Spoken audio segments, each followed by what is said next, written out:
अभी हमें आप तो सब क्यों बात बढ़ा रहे हो? ये नोटिस सबको मिलेगा। अरे भाई 140 करोड़ लोगों को क्या जेल भेज देगी सरकार? जब 140 करोड़ नाराज हैं, 100 करोड़ तो है नाराज।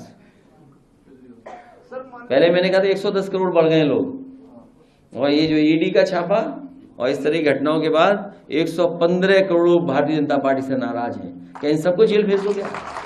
115 करोड़ लोग। बात बाकी तो आपको पता है, अरविंद को भी नोटिस भेजा, 5-6 एमपी को ये लोग कहते हैं हमारा फोन भी हैकिंग कर लिया। I am getting the information. सबको नोटिस भेजा, सबको लिए ऐसा ऐसा होता है। एक ऐसा राज है ना जो हम कहने भी नहीं सकते, कहने से भी शर्म आता है कि हमारा बात कोई ना कोई वर्ल्ड का लोगों ने देखेंगे, क्या सोचेगा हमारा देश के लिए। हम देश को कभी छोटा नहीं कर सकता है, इट्स अ मदरलैंड। ईडी का बीजेपी का नोटिस मिला, ईडी नहीं है, हमने बोलना बंद कर दिया। No ED, no IT, no CBI, BJP शब्द अलग है।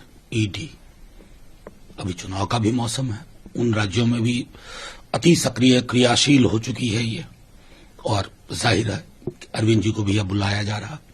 तो सीधे तौर पे अब विपक्ष के नेताओं को भी ये तो हमने तय कर लिया कि हम सिर्फ बीजेपी से नहीं लड़ रहे, हम इन संस्थाओं से भी लड़ रहे हैं जिन्होंने अपने चरित्र हनन का खुद से विटनेस बनना स्वीकार किया। केजरीवाल जी वर्तमान केंद्र सरकार के विरोध की सरकार है, और केंद्र सरकार के विरोधियों की सरकार की क्या आज के दिन में राज्यों की स्थिति है, किसी से कुछ छुपा हुआ है क्या?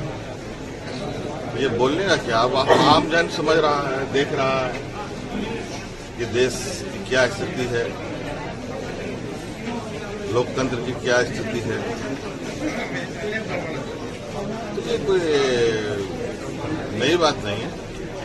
थोड़ी देर बाद आप पूछेगा कि आपको सम्मान हुआ, आपको बुलाया गया, क्या कीजिएगा, फिर थोड़ी देर किसी और मुख्यमंत्री को पूछिएगा।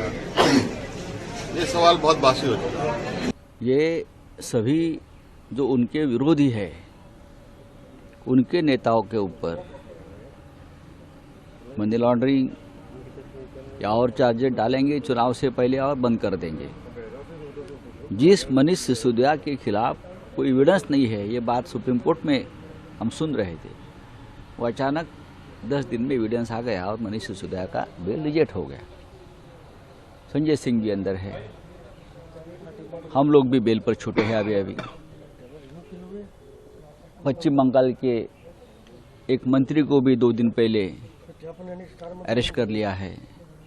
देखिए, ये चाहे आप हो, चाहे तृणमूल हो, चाहे शिवसेना हो, चाहे एनसीपी हो, आरजेडी हो, इंडिया गठबंधन के सभी प्रमुख लोगों को इस प्रकार से झूठे मुकदमे,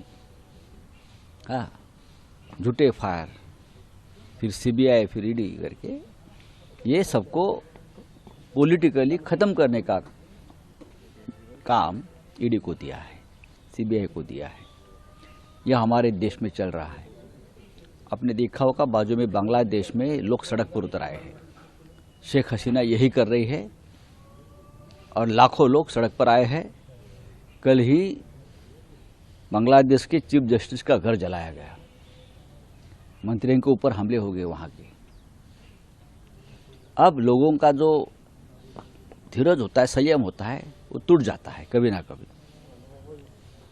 क्या केजरीवाल को समझ आता है, लेकिन आपके सरकार में, भारतीय जनता पार्टी में क्या सब दूध के धुले हुए हैं? महाराष्ट्र के लगभग 12 ऐसे सांसद हैं और विधायक हैं जिनके ऊपर ईडी का ऑलरेडी समन्स और वारंट है अरेस्ट का, वो अब सरकार में शामिल हो गए। फिर अजीत पवार हो, हसन मुश्रीफ हो, भावना गवड़ी हो, प्रताप सरनाइक हो, ये सब तो सरकार में आपने शामिल कर दिया क्योंकि आपके पार्टी में आ गए। अगर केजरीवाल आपके पार्टी में आ गए तो हरिश्चंद्र बन जाएगा, सत्यवादी। लेकिन ये ज़्यादा दिन तक नहीं चलेगा। साहब ईडी समन आए हैं केजरीवाल को, कैसे देखते हैं? कौन सी नई बात है ना? ऐसा कौन सा है ऑपोजिशन लीडर या ऑपोजिशन पार्टी जिनको ये समन्स नहीं आई हैं? इससे पहले भी आए हैं, इसके बाद भी आएंगे। यहाँ पे पॉलिटिक्स करने का और खासकर ऑपोजिशन करने का ये एक कीमत चुकानी पड़ती है। कोई नई बात नहीं है ना ये। और आम आदमी पार्टी में केजरीवाल साहब पहले लीडर नहीं हैं जो इस चीज़ का सामना करेंगे। उनके और भी लीडर हैं जिनको बुलाया गया है। उनके जो डिप्टी सीएम साहब थे वो आज भी कस्टडी में हैं। हम सिर्फ ये उम्मीद करते हैं कि शाम को सवालों का जवाब देने के बाद केजरीवाल साहब घर वापस आएंगे। आश्चर्य नहीं है, ये घबराहट बौखलाहट जो भारतीय जनता पार्टी की सामने दिख रही है, जिस तरीके से आने वाले राज्य चुनाव में उनकी करारी हार होने वाली है, 2024 में सरकार बदलने वाली है, इंडिया अलायंस जीतकर आने वाला है, उस बौखलाहट में ईडी, सीबीआई, आईटी सबका इस्तेमाल कर कर, इस तरीके के सर्वेलेंस का इस्तेमाल कर कर हमें चुप कराने की कोशिश करेंगे।